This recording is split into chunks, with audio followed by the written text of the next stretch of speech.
Okay, so the Buddha has now had enough of his monks, and he has decided to go out on his own. And so the last thing he does is to speak these verses, and then he sets off. And the sutta carries on as follows. After speaking these verses while standing, the Buddha went to the village of the name of the village is Balakalona Karagama, and Bhante Siddhartha has translated the name. I'm not sure if that's such a good idea, but anyway, it becomes a bit funny. The village of the child salt miners. Okay. Where Venerable Bhagu was staying at the time. Bhagu saw the Buddha coming off in the distance, so he spread out a seat and placed water for washing the feet. The Buddha sat down on the seat spread out and washed his feet. Bhagu bowed to the Buddha and sat down to one side. So this is kind of the standard thing that you see in the suttas everywhere when the monks kind of meet together, or the Buddha is coming or someone is coming. This is what happens every time. This is how you welcome somebody in those days. You put out the seat and you put some water there, and then you ask them if they're thirsty and this kind of stuff. The Buddha said to him, this is how the Buddha always talks to the monks, I hope you are keeping well, mendicant. I hope you are all right. And I hope you are having no trouble getting alms food. So the idea of alms food is very important for a monastic. If you don't get your alms food, it's going to be very difficult for you, and you may have to give up your monastic life, especially at times of famine and things in ancient India, which was not that uncommon. And it could be very hard to get sufficient food to get by. And so the Buddha always asks you about the basics of life. Are you okay? Are you all right? Are you getting alms food? So it's like acting a bit like a father. One of those interesting things that you find in the suttas is the relationship between a teacher and a student. Should be like a father to a son, or maybe like a mother to a daughter.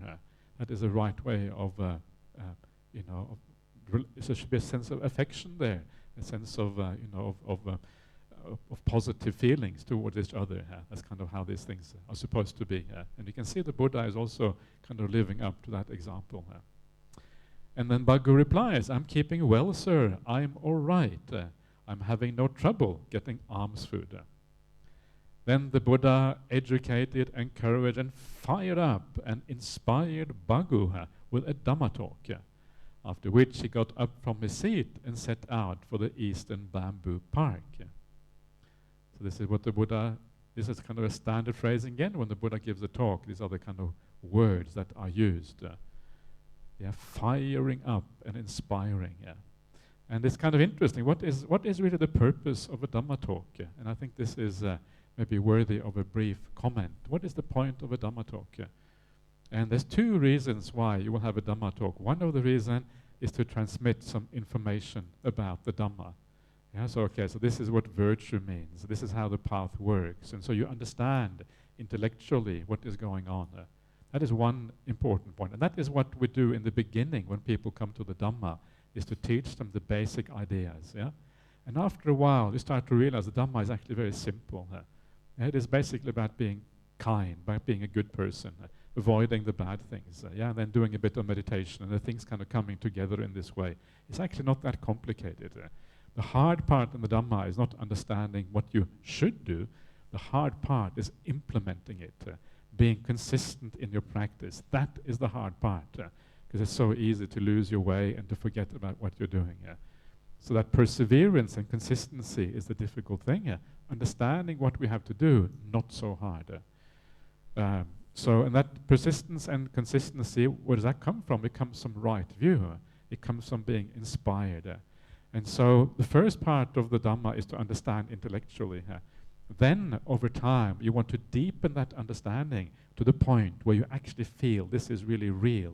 It is not just an idea, it is something that you feel. This is the truth. This is how it works. And the more deeply you feel that these teachings are a description of the human mind, the description of human reality, the description of the development of the mind, the more you understand that, the more deeply capable you are in practicing these teachings. So, first of all, learning intellectually, and reflecting on the teachings to make these teachings yours in the deep sense. And finally, is the idea of inspiration. Being inspired by the teachings is so incredibly important. And so the Buddha does all of these things. So he educates you, and it takes it all the way to being inspired. And all of these things should be part of what the Dhamma is about. It's too easy to end up being an intellectual Buddhist, and that is not really useful. Yes, we need to understand, but you also need to put these things into practice. So this is the Dhamma talk. What a Dhamma talk is like. Dhamma kata is the Pali word for Dhamma talk. Almost, it means exactly the same thing. And then he goes to the Eastern Bamboo Park. And now at that time, the Venerable Anuruddha, Nandiya, and Kimbila were staying in the Eastern Bamboo Park. The park keeper saw the Buddha coming in the distance, and he said to the Buddha, "Don't come into this park, ascetic. There are 3 gentlemen staying here whose nature is to desire only the self. Don't disturb them."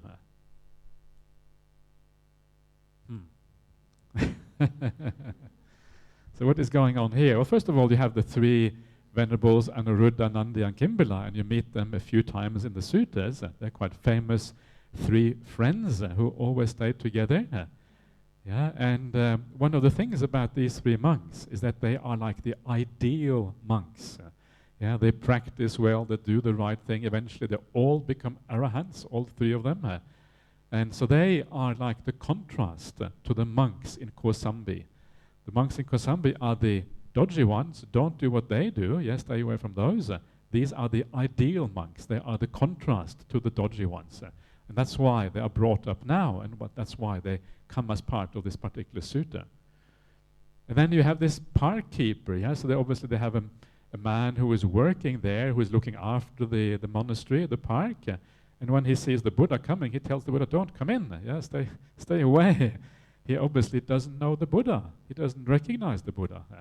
And this is again another indication that for most people, the Buddha just looks like a monk. You can't really tell the difference. Okay, this is the Buddha, this is Venerable so-and-so. You know, from appearances, they look largely the same. And so this is one more of those little things that give you an insight into the Buddha at that time.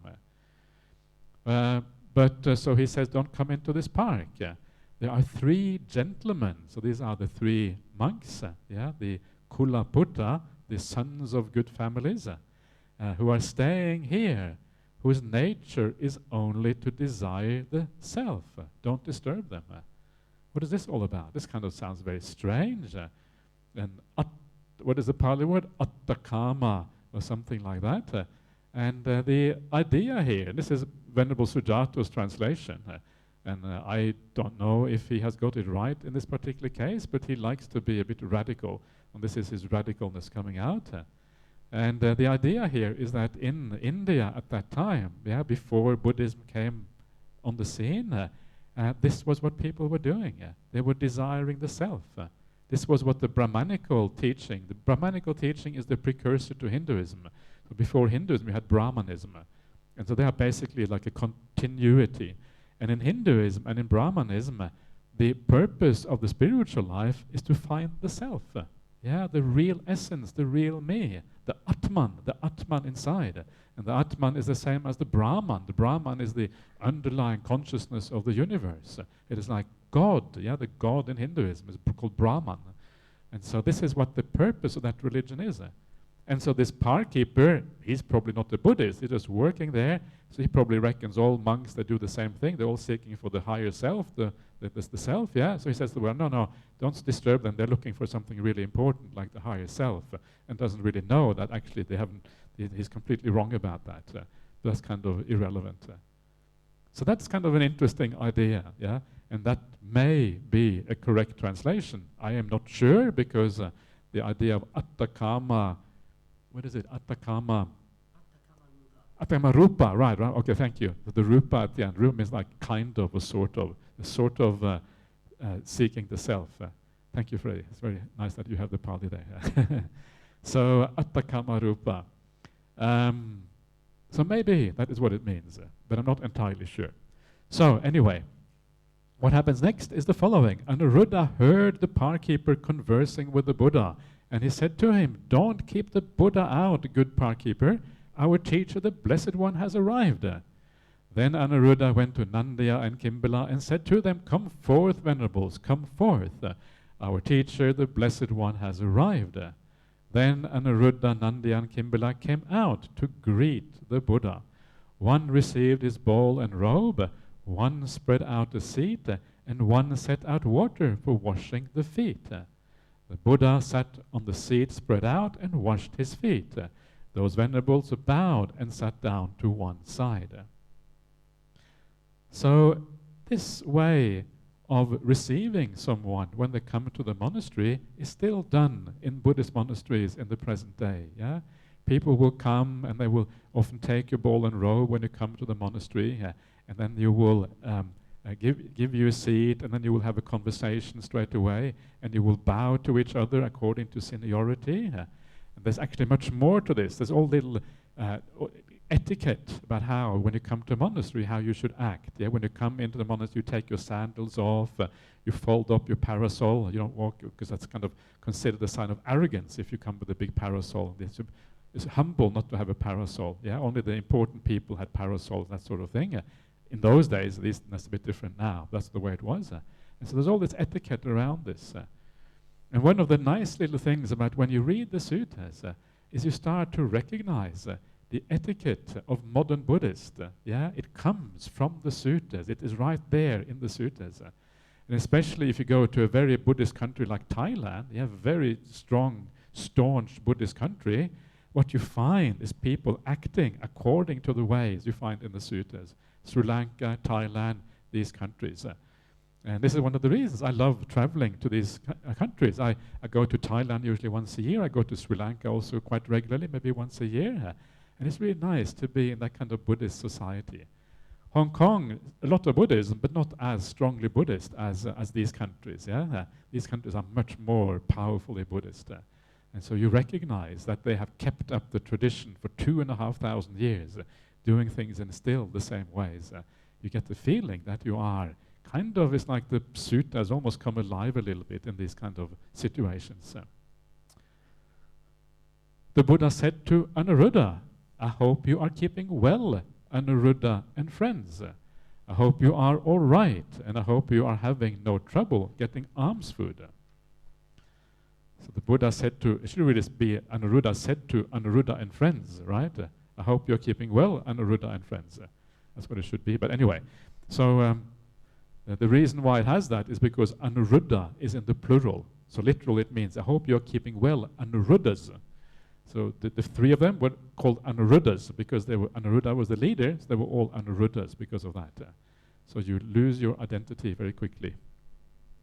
Which maybe that's a nice thing, yeah. "We are keeping well, sir. We are all right. And we are having no trouble getting alms food." And then the Buddha says, "I hope you are living in harmony, appreciating each other without quarreling, blending like milk and water, and regarding each other with kindly eyes." This is the standard expression in the suttas, and it is very often used in this particular context. When other people are arguing, then this is the right way of living. Yeah? Hope you're appreciating each other without quarreling, blending like milk and water. Yeah, milk and water, it blends perfectly. The opposite of milk and water is oil and water. It doesn't blend at all. So don't be like oil and water. That's kind of a bad sign in the Buddhist community. Regarding each other with kindly eyes. How do you look upon your fellow Buddhists? How do you look upon your fellow retreatants? Do you look upon each other with kindly eyes? Do you have a sense of affection for your fellow Buddhists? Do you feel a sense of, wow, how fortunate I am to have friends like these? This is the right way of having. And if you have affection for your fellow Buddhists, then you will have harmony, because it means you will treat each other with respect and kindness and care and all of these kind of things. That is the right kind of way of dealing with each other. That's how harmony prevails in the Buddhist society. And I think the BIF is a pretty harmonious organization, Della, is that right? Yeah? Yeah? Okay, good, yeah. If you had arguments, would you be open about it, or are you trying to, are you just, you never argue? You don't talk to each other. That is okay. That's a good way to have harmony. Don't talk too much, right? Don't talk too often. That's very, very wise of you. That's very funny. There's actually no truth to that. Too much talking always leads to problems, right? So it's actually good not to talk too much. Yeah, so good. So remember, these little statements like this are really powerful. Yeah, this is a very simple little thing.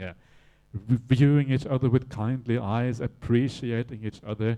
Very simple, but this is how the arahants, how the great people in the world live. It's so simple, yet so profound at the same time, because it is easy to understand, but difficult to do, because our defilements and our sense of self gets in the way. There's so much to be learned by these very, very simple little things, and that is where our effort needs to be put, into these simple little things.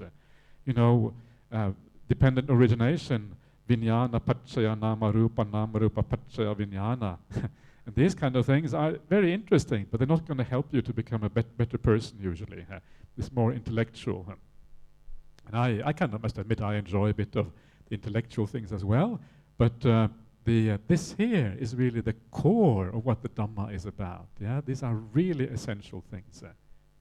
So what does Anuruddha say? What does he reply to this? Now this is going to be interesting, because these are the great monks. Yeah, so what does he say? And what he says is the following. Indeed, sir, we live in harmony as you say. But how do you live this way? In this case, sir, I think I'm fortunate, I'm so very fortunate to live together with spiritual companions such as these. I consistently treat these venerables with kindness by way of body, speech, and mind, both in public and in private. I think, why don't I set aside my own ideas and my own wishes and just go along with these venerables' ideas? And that is what I do. Though we are different in body, sir, we are one in mind, it seems to me. This is the idea. Yeah, you can get so many ideas here about what it means to live in harmony, how to think about your fellows on the retreat or in the spiritual path. I am so fortunate, I am so very fortunate to have spiritual companions such as these. Isn't that a beautiful way to think about the people around you? To feel fortunate because you are together with other people who come together to do something good, to try to be kind, who try to be peaceful, who try to develop their minds. What a wonderful thing that is, that people even do these things. Why don't people just go out, go out shopping and eating in the restaurant? That's what most people do. But we don't do that. We forego shopping and eating in restaurants for 4 days so we can sit on a seat with our closed eyes without moving. People think we are crazy here. But actually, everyone here probably experiences more happiness doing this than those crazy people running out shopping in the city or whatever. Because that's just restless. It's just noise. It's just stimulation. There's no peace to be had in that. And you have this craving in your heart, running around, maybe even arguing sometimes with the people around you because they, whatever it is. This is just so superior. And the fact that everyone here recognizes that is a sign that everyone here has a kind of appreciation of the higher mind, appreciation of the higher happiness in the world. And what a wonderful thing it is to be able to share time with people like this. And so appreciate each other. Understand how fortunate you are that you are not bound up with people who always do the lower kind of happiness. But there are people in the world that you can hang out with who look for something higher, something more meaningful. Wow, how fortunate we are. Yeah, to be able to have this kind of company. Then how can you ever get upset with these people if you think like that? If you understand how, you can never get upset anymore. You will always kind of say, well, how can I help you? Yeah, thank you so much for being my spiritual companion. Wow, this is great that you are, we have kind of found this together somehow. Thank you so much. And then, what can I do to help you? Is there anything you need? Can I assist you in any way? And then that is how you then deal with those spiritual companions. So you consistently treat them by kindness, by body, speech, and mind, both in public and in private. Yeah, even when you go back to your room, when you're by yourself, you always have good thoughts about these people. You don't have kind of double standards in private and in public. Yeah, you're always the same. And then you say, why don't I set aside my own ideas to go along with these venerables' ideas? And this is the way to get harmony in a committee. Yeah, if you have to work in a committee, if the BIF has to meet together very occasionally, if you have that occasional chat once a year or whatever, I don't know what it is. Yeah, so then you have to have this kind of attitude, right? The attitude is, why actually, it's not so important what I want. Usually the reason why my ideas are so important is because the sense of self makes them important. It's my idea, yeah? Because it's mine, it matters. So by letting go of your own ideas, very often you are also letting go of your sense of self to some extent. That's a beautiful thing to do. Yeah, so, and even if your idea is better, maybe your idea is better. First of all, we tend to be very biased. It always seems like our ideas are better. But that's often just a bias. It may not be true. But even if your idea is better, it is more important to have harmony than to have the best idea. Because a lot of what makes something successful is not to do the best possible thing. It is that the implementation happens in the best possible way. Implementation is often more important than the idea. If we can do things well, if we can implement in a way that is harmonious and working together, then the result is still better, even if the idea is worse originally. And so we need to have this idea of the broader picture of things. So forget about your ideas. Even though if you are the smartest person in the universe, yeah, let those ideas drop and then follow instead the path of harmony, the path where we can work together in a good way. So you let your ideas go. Then committee work becomes really easy if we do this. Yeah, if people are more listeners than speakers on the committee. Unfortunately, people who like to be on committee also tend to be the people who like to be a bit bossy.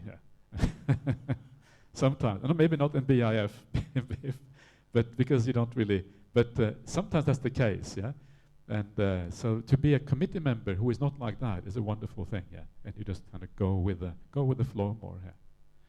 So this is the idea of harmony and thinking about the people around you in the right way. Yeah, yeah, like you're one in mind in a sense. Everyone moving together in the right way. Yeah. And then the Venerables Nandiya and Kimbila spoke likewise, and they added. That is how we live in harmony, appreciating each other without quarreling, blending like milk and water, and regarding each other with kindly eyes. Good, Anuruddha and friends, but I hope you are living diligent, keen, and resolute. Indeed, sir, we live diligently, but how do you live in this way? So first of all, the words here, diligent, keen, and resolute, are appamada, atapi, and pahitatta. Appamada, atapi, and pahitatta are the three words. And appamada doesn't really mean diligent. It means more like the English word that comes closest is like being careful or heedful. Heedful is a good word. It's a little bit unusual word, but it gets to the essence of what this is about. Or careful, you can say. Yeah, you are careful, you are circumspect, you investigate properly. This is kind of the ideas here. And so the idea here is not diligent, just means you work really hard. But of course the Dhamma has to be more than just being diligent. You have to put some wisdom into it. Otherwise, it doesn't really work. So this is like the wisdom aspect, is part of the word appamada. Similar in some ways to yoniso manasikara and sampajanya. All of these words have a similar kind of flavor to them. So what the Buddha is asking them is, are you living carefully? Yeah? Keen here, atapi, means that you have energy, you're applying yourself. Yeah? You are careful and you are energetic. Two things. Resolute, pahitatta, means also like having energy basically and putting in effort. So it's like the careful effort, the circumspect effort, the wise effort, the heedful effort, or energy. This is what this is about. Are you living like this? And now comes the answer, and the answer is very interesting because it's probably what you will not expect as the answer. How do you live in this way? And this is what they say. In this case, sir, whoever returns first from alms round prepares the seats and puts out the drinking water and the rubbish bin. And if there's anything left over, whoever returns last eats it if they like. Otherwise, they throw it out where there is little that grows. There's no greenery, or drop it in water without living creatures. Then they put away the seeds, the drinking water, and the rubbish bin, and they sweep the refectory. The refectory is like the dining hall. And if someone sees that the pot of water for washing, drinking, or the toilet is empty, they set it up. And if they can't do it, they summon another with a wave of the hand, and they set it up by lending each other a hand to lift. But we don't break into speech for that reason. And every 5 days we sit together for the whole night and discuss the Dhamma. That is how we live, diligent or heedful, keen and resolute. So it's kind of interesting, how this is defined here. And it is just defined about how you live your ordinary life in a good way. It doesn't say anything about meditation practice. It doesn't say anything about the spiritual practice, about reciting the suttas or anything like that. It is all about how they sweep things and clean things and do things in harmony again. It really comes back down to this idea of harmony. But one of the important things here is this idea that they don't talk very much. They don't break into speech except if there is really a good reason. And then they discuss the Dhamma for a whole night, once every 5 days. That is kind of how they speak. So either they talk about Dhamma or they don't talk very much at all. That is how they are heedful and how they are energetic and resolute in this particular way. So now we have set the groundwork.